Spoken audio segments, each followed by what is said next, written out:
Damn, man. It appears time is running out for Michael Penix with Kevin Stefanski already in Atlanta, as there appears to be a new quarterback who's going to be hitting the market that the Atlanta Falcons have their eye on. We got to get into this. Welcome to Keep the Vision. Make sure you like, comment, subscribe, share the channel, hit that bell notification, hype the video.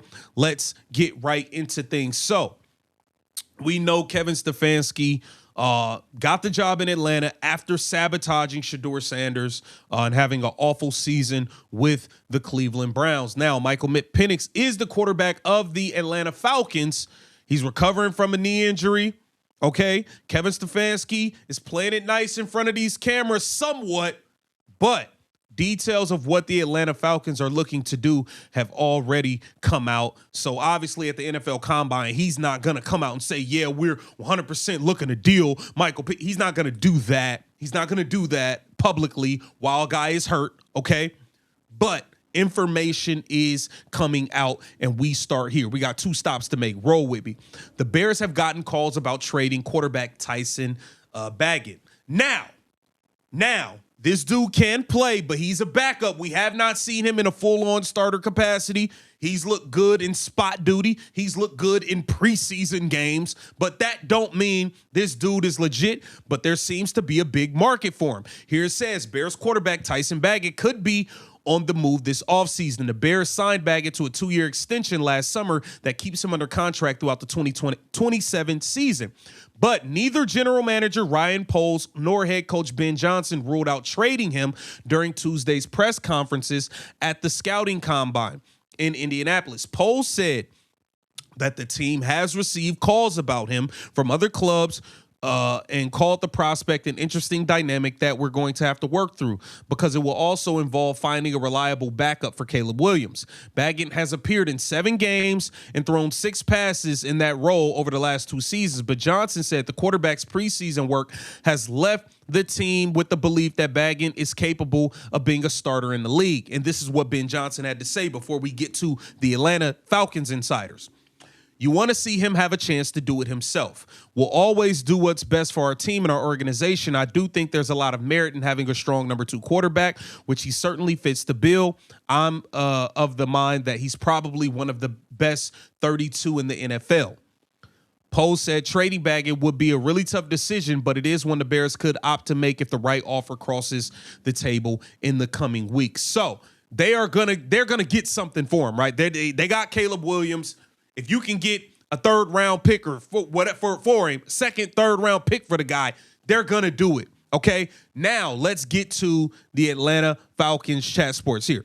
Expectation amongst those with a portal into the team's thinking is that the Falcons won't just be pursuing someone to man the position while Penix recovers, but an attempt to find a superior option to him if possible and prepare for a scenario in which he is not their top choice in 2026. Translation, La Canfora basically says that the Falcons are going to move on from Michael Penix Jr. That's what that indicates to me. And they won't go after a veteran free agent. They're not going to go over a bridge. They're going to go get someone, according to La Canfora, that will take over the position for the foreseeable future.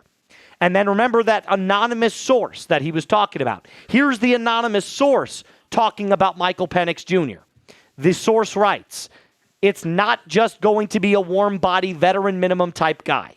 I can promise you that, said one source privy to some of Atlanta's internal discussions about the quarterback position during the interviews with candidates from their head coaching search. There are some definite concerns there about Penix taking the next step on several levels. It has been a lot worse there than people really know. Damn. Now, that could mean a lot of things. I think that's deliberately left open-ended. But we can sit back and we can look at the statistics. We can look at the output. And I don't think Penix showed enough to be the guaranteed starter for the Dirty Birds. I think he'll be the starter for Atlanta come week 1 if his knee is healthy. But there has been no guarantee. If this report is true, and that's a big if, you've got to take everything with a pinch of salt. If it's true, a new quarterback will most likely be decided for the Falcons at the time of this recording within the next 2 weeks. And I could see it happening. Now, does that mean that they're going to draft a quarterback? Probably not. Does that mean that they're going to go out and sign a quarterback? 50-50. What this most likely signifies to me is that the Falcons are interested in trading, at least right now, in theory, for a quarterback. And this is where Bagent from the Bears comes into play. Sitting on somebody's bench. So who are some of those new quarterback options that you could go after? Look at that right there. Look at it. Look at it. You damn sure don't want Tua. You don't want Tua. You don't want Tua, man. You don't want. Why would you trade for Tua and all that money he's making? Okay, Kyler Murray is on the hook for a lot of money. Who don't cost you much? Tyson Bagent. We seen Mac Jones look good, but Tyson Bagent is right there too. All right. Kyler Murray, Tyson Bagent, Mac Jones. I've been saying his name wrong. Bagent. Hey, man, he not no starter. I don't know how to say his name right. He ain't no starter. My bad. I put Tua on this list only because he'll probably end up getting released, and then you could sign him to a veteran minimum or like a 1-year, $6 million backup deal if you wanted, although I don't want Tua anywhere near this team. The one guy on this list, though, that is gaining a lot of traction, according to a lot of people at the Combine themselves, is Tyson Bagent. Tyson Bagent, currently the backup to Caleb Williams in Chicago, where Ian Cunningham just came from. Apologies, I'm still dealing with this cold thing. So, if we break down Tyson Bagent for just a moment, there are a lot of people that believe his mobility, his mentality, and also the energy and sort of value that he brings to the Chicago Bears is something that can't really be replaced. But Ryan Poles, who Ian Cunningham has a great relationship with, Ryan Poles, the current GM of the Chicago Bears, has already said at today's Combine that he has gotten trade calls on Tyson Bagent. Roll the clip. Yeah, we anticipated that just because of the environment. Both, I think, if you piece and kind of do an overlay of the draft and free agency, we anticipated someone like Tyson is going to get some, interest. We've gotten a few calls there.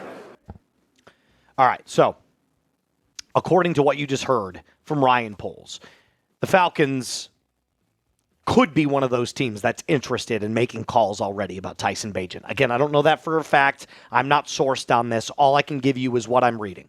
So, if you think the Falcons are going to move on from Michael Penix, give me a yes or give me a no in the comment section down below. I'm entitled to believe right now that it's... Listen, man, Michael Penix, your days are numbered, bro. The writing's on the wall. The writing's on the wall, man. And this could be a good thing for you, man. You don't want to be sabotaged like Shedeur Sanders was by Kevin Stefanski because he might not, you're not his guy. You don't want to be sabotaged next. This might be the best thing for you getting the hell out of there. Get down in the comments. Let me know what you think. Just keep the vision. Make sure you like, comment, subscribe, and share the channel.